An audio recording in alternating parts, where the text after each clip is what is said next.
Hello, everyone. This is my secure network architecture for a fictional mid-sized company. The goal was to reduce vulnerabilities through layered security, segmentation, and by monitoring.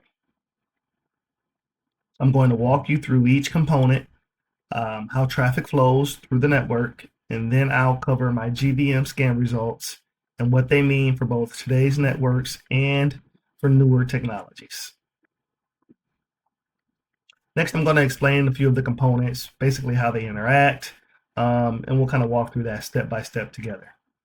First, we'll take a look at the top here, which is the internet.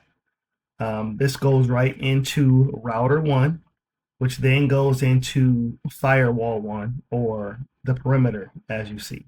I would zoom in a little bit more, but I am having a few minor issues. So if you're not able to see, just let me know and I'll try to make it a little bit larger for you.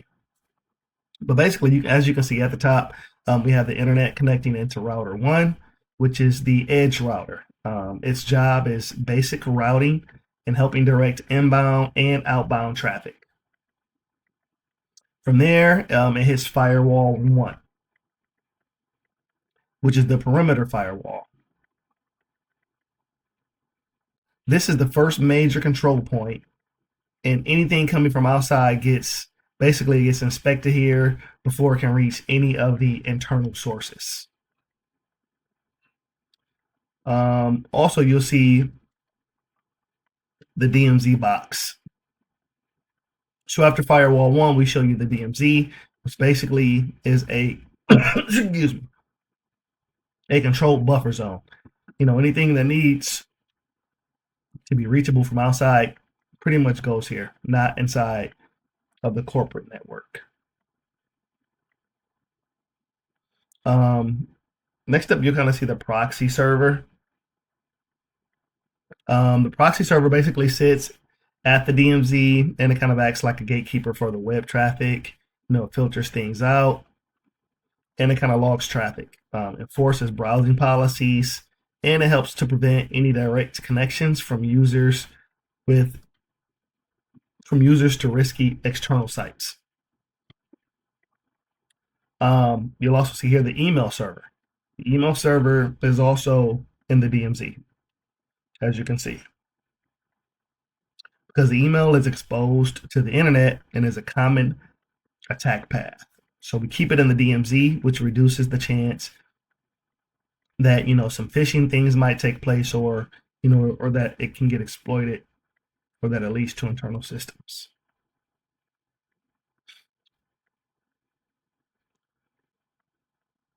Next, you'll see the IDS plus the IPS, which are right here and right here. The IDS monitors and alerts suspicious activity, while the IPS is designed to block malicious traffic automatically. Placing both in or near the DMZ gives visibility where attacks are most likely to occur. From there, we'll move over to router 2, plus the firewall 2, which is right below it. So router 2 plus firewall 2, basically it's like the internal boundary. From the DMZ, the traffic basically goes through router 2, which handles internal routing between network zones. Then it hits firewall 2, which is the internal firewall. This one is mainly about controlling traffic between internal segments, like which departments can access which resources. From there, we'll go to the core switching, or plus segmentation. So you see switch 1, 2, 3, and 4. So these are the 4 switches supporting internal connectivity. The key design choice here is segmentation using VLANs. So each department is separated into its own logical network.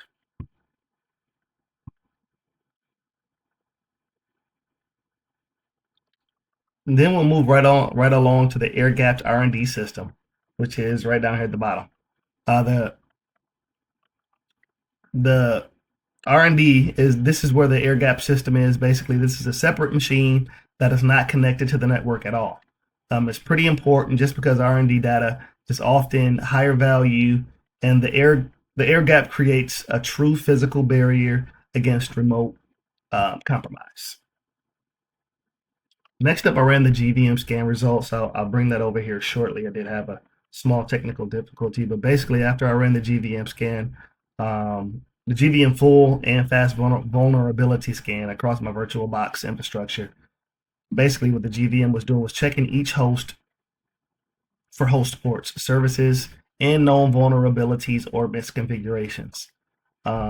After taking a look at it, I was able to see the breakdown. It was really similar to the one we had ran in the last on the last trial, which we took a look at before. It's very similar to that. It did have a few different variations of it, but it's very similar in the breakdown. Just to let you know. Basically, in the results, it lets you know first of all any unnecessary open ports or services, any outdated packages or missing patches, and any weak configurations like legacy protocols or insecure protocols, or I'm sorry, insecure defaults.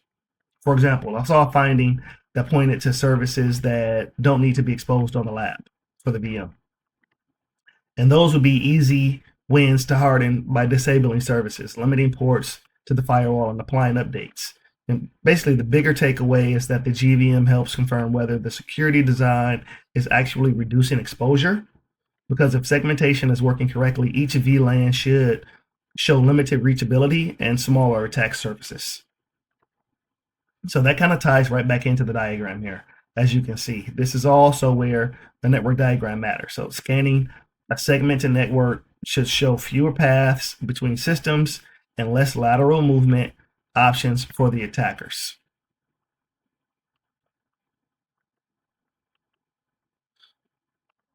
And to wrap up, basically, I just like to kind of go over a few things here. Just, this secure architecture limits exposure through the DMZ, which we, took a look at up here, which controls movement through the internal firewalls and the VLAN segmentation, and improves detection and validation through monitoring and vulnerability scanning.